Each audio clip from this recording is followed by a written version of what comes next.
What's up, Sincerities? Coming to you live from Bogobiri House on Ikoyi Street, I believe. Yeah, here in Lagos. And listen, it's been a very interesting day. You know, we're about to get into a very, very interesting interview with a very, very interesting guest. You know, we picked it fresh for you guys. This is someone that I've been following for a while. I really enjoy his content, and I know you do too. You're going to know who this person is, okay? We're speaking to MC, radio and TV host, and also very popular on all of the social media platforms, TikTok, Instagram, you name it, even Threads.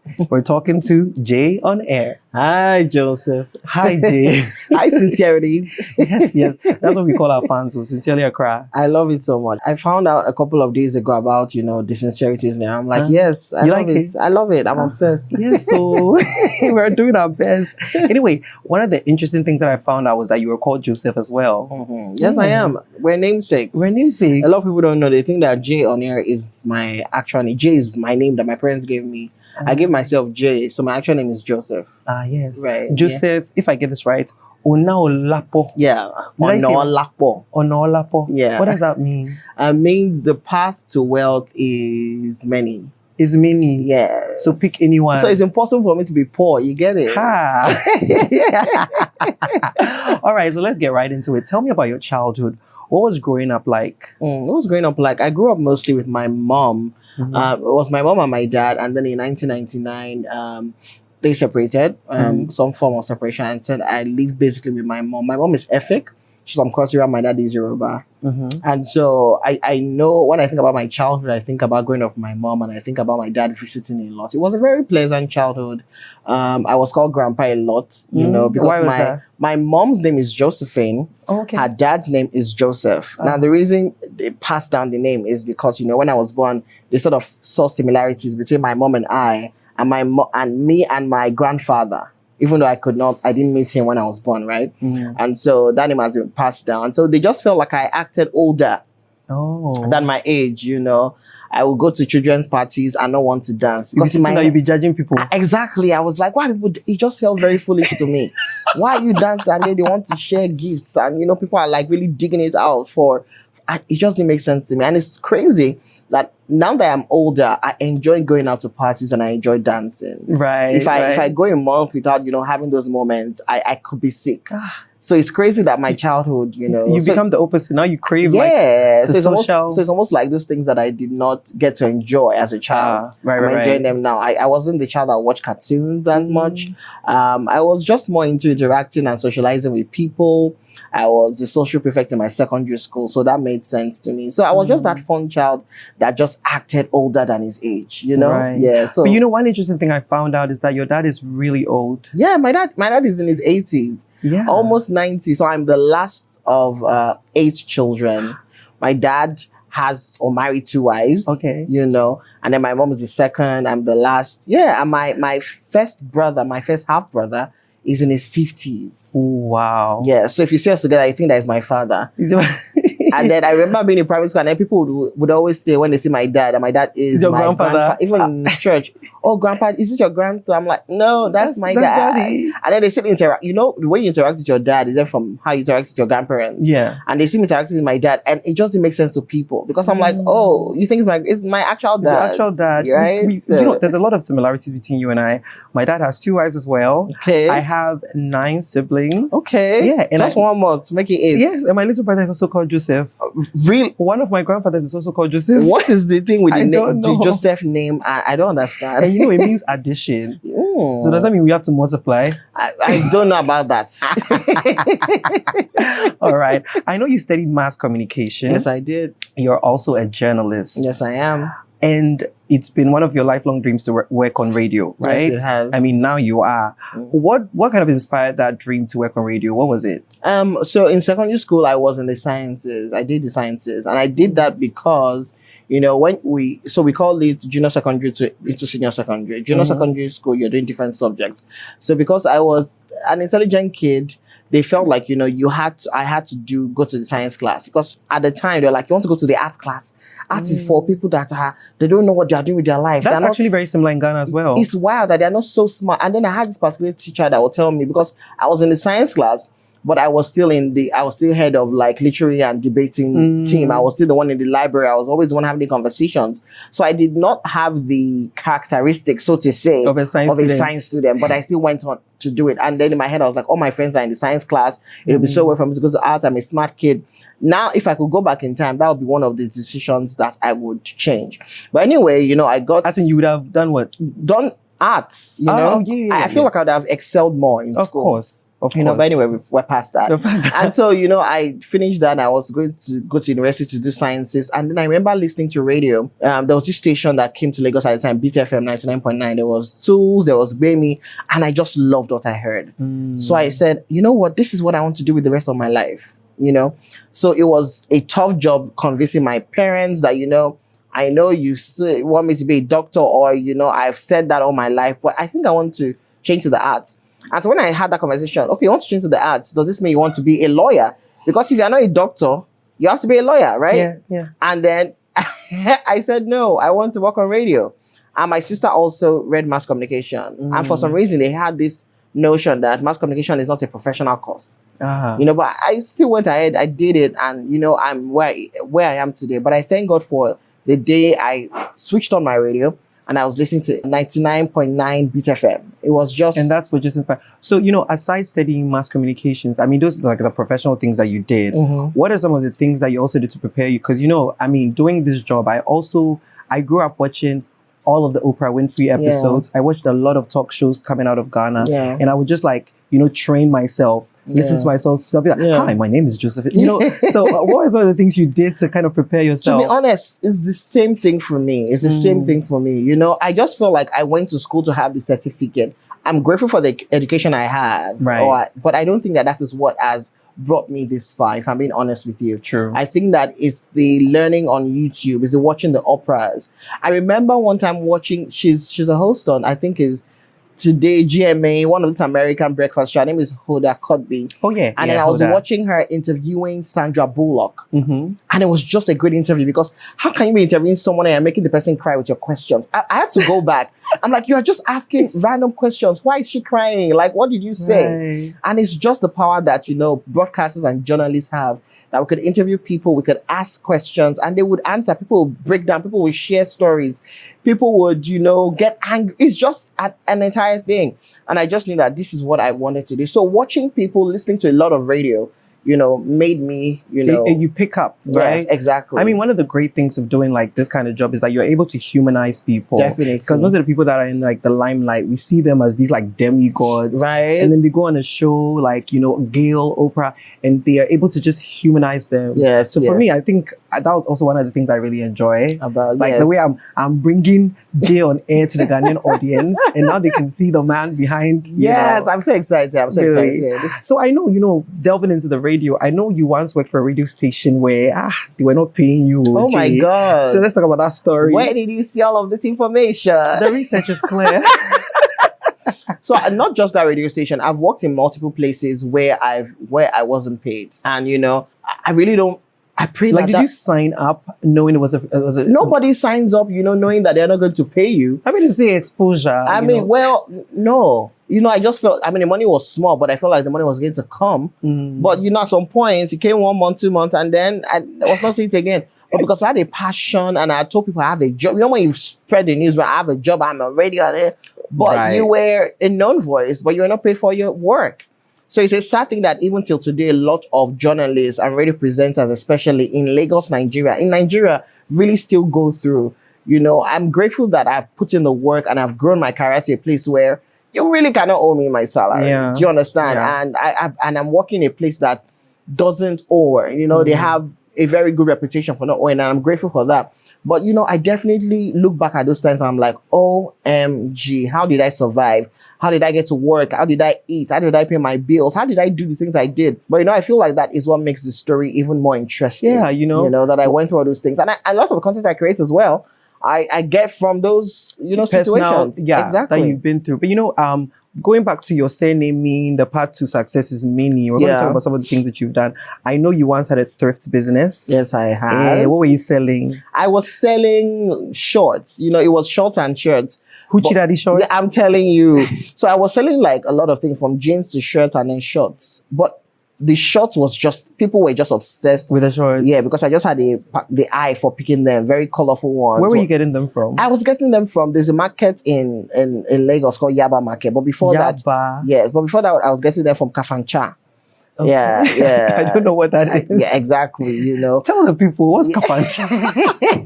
Because we know Yaba because of Bobrisky. Yeah, you know, your bro is in Yaba collecting treatment. I'm screaming. We don't know about but this yes, one. yeah. So Yaba, yes, very popular. There are a lot of markets, trade fair, where you could get like thrifted items. Okay. Or like we call them Nigeria or Krika. Oh. But but just to sound very funky, we say, thrift, just to make it sound this is like recycled clothes from exactly outside. From in Ghana. Ghana, It's called Fos. It's called Fos. Fos, yes. Yeah, we call it Okrika. Bend down select. Bend down boutique. Yeah, but you see, I want to bend down select. That one you fight for it though. You have to bend down. I don't pick that one. It's an entire thing. So I definitely did that because at the time I was struggling to pay bills. I needed money to, it's crazy being a certain age and not having money to buy airtime on your phone. Can you or buy data, People look at me now and think that I'm like in my early 20s. Some people say that, but I've done a lot of things and I'll be 30 next year, Wow. Exactly. So you're 29. I'm 29. I bet should I be saying my age? People now be calculating it when I'm 40. Please don't do that. Don't worry. These people, they have a short attention span. Next year, you tell them you are 26, they'll buy it. But until you do something very big and then they go and bring one video. I saw you on the Sincerely, Accra podcast. This is your real age. What do you have to say about that? And then we have a PR team trying to say I made a mistake or I was drunk. Ignore them. Ignore them. Okay, so I also think you've been a personal assistant before. Yes, I have. What was that job like? What were your roles? It was interesting being the person behind the scene because when I think back to my primary school and secondary school, I was always the boy in front, popular kid, teachers liked me. Being a personal assistant is a very humbling job. Mm-hmm. And I feel like almost everybody should go through that. If you're not one person as personal assistant, you just have to start from that scratch. Because when you get to a position where you're hiring people, I have personal assistants now that work with me, and I cannot speak to them they're human beings. Right. They're my friend. They're my friends, but when they have to do work, they do the work. But but I would not speak to them the way some people spoke to me when I worked for them. It was a very humbling experience for me, but I thank God for that experience because it made me a better person. It made me realize that, you could be on top and be so out of touch with what people go through. I had a boss that would keep me at work till, I'll be at work before 8 a.m., 9 a.m. I have to leave her at 11 because I cannot leave until she leaves. It was an entire thing. And she would still expect you to be early the next day. Regardless of the fact that you are using public transportation. There's this story that comes to mind now. I like animals on Instagram, like cats and dogs, but I don't want them in my house. They're cute on Instagram and cute on Twitter, but, I don't want them near me. But this boss had a particular dog. She came to work that day, came with the dog and put it, Jay, take care of my dog. Oh, wow. I'm like, I did not sign up for this. So the dog was a very naughty puppy. I had to be chasing it was so embarrassing, man. Chasing the dog and then giving the dog food. It was a mess. Oh my. You would think that if you're, not everybody is good with animals. Yeah. It's a bit careless to just leave your animal. What if I had allergies, right? Can you imagine? So it was an entire thing, but I'm grateful that I don't have allergies. And I was able to overcome that day. That's one. Yeah. You will go in the book, right? It's definitely. I'm saying I think it's the first time I'm actually sharing that story on any interview. Sincerely Accra is where you go when you want to give us exclusives. I know you've also been a content writer. Was that for a TV station or? That was not for a TV station. That was for a real estate company. Okay. I helped them to create their brochure. I helped them to create their content, their social media. Oh, so you were like writing the text that went in the brochure? Exactly. It was an entire thing. I signed up to be an intern there. I think I was going to be learning. But, apparently I was a communications manager, content writer. So I was basically doing everything. So when I look back at that company, I'm like, everything you guys are today is because of you. It's because of me. The content you guys have. You wrote it. I'm telling you the motto, the this and that. I wrote everything down for that company. And, that's it. You don't suffer before. I don't see him. In Nigeria, I say, I don't hear when. You don't hear what? I don't hear when. Okay, I'm going to take that. I'm going to use that in my content now. Okay, so I know your very first TikTok video was you listening to this song by Fowl's the Bad Guy, Bob Daddy. And your caption was just trying it out. what moved you? Like, why did you join TikTok? What was the big thing? You did a lot of work. You went down. Oh. The research is clear. Oh my It's God. clear, It's sincerity. yeah, the sincerities. You want You to guys, the research is definitely clear. So Yeah. yes, I'm not sure if that was my first video, but it was definitely one of my first, right?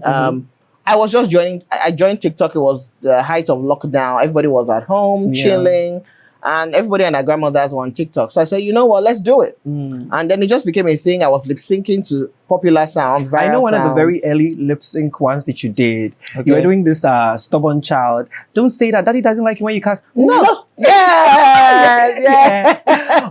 Before you joined TikTok, Yeah. which is essentially you becoming a content creator. Yeah. What was your impression of people that were doing content creation? Because a lot of people have this idea, influencers, before you actually became one of that. What was your idea about them? Did you think they were... My idea was that, wow, these people are definitely brave, especially the men that wear wigs and dresses. I'm like, wow, you guys are definitely brave. I never thought that I would be that person too?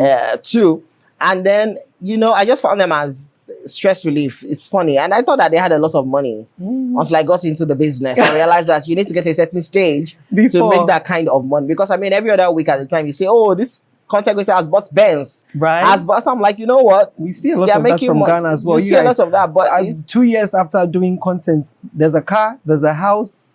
I've been doing content for a while now. It's not that easy. It's not. It's definitely more than the path to wealth is many, but it's still a lot of work, right? You still need to pass through the path, at the end of the day. So yeah, my impression was interesting. I would never do this because I was more, if my content before that time was more streamlined, it was more serious. I was, religious to an extent at the time.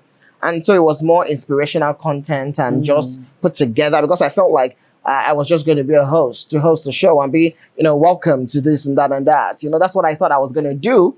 I'm doing that now, but the funny side is still there. The funny side has brought that to life as well. I can totally relate to that because, when we started the podcast and we're trying to decide what the voice was, I remember the first recording that I did, because I had watched a lot of, Wendy Williams is one of my big inspirations. So I love Wendy too. Me too. So I know how to be informal, but I don't know. There was just something about putting yourself out there for the first time, and I felt like I had to be put together. So I recorded. I was like, "Hi guys, my name is Joseph. Welcome to the sensational."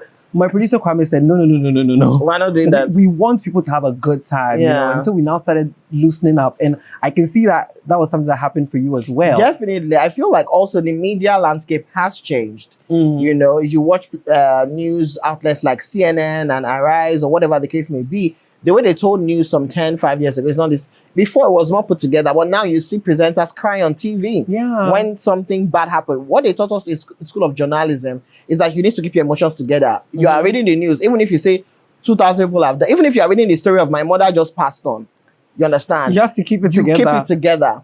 But now you see people break down and say, this is such a sad thing. They give opinions as well. That is not what we were taught, in school. So that has evolved. So you cannot be doing content now and say you want to be, except that's what you're going for. You want to be formal and serious. But nobody's really doing formal and serious now. There has to be some form of emotion.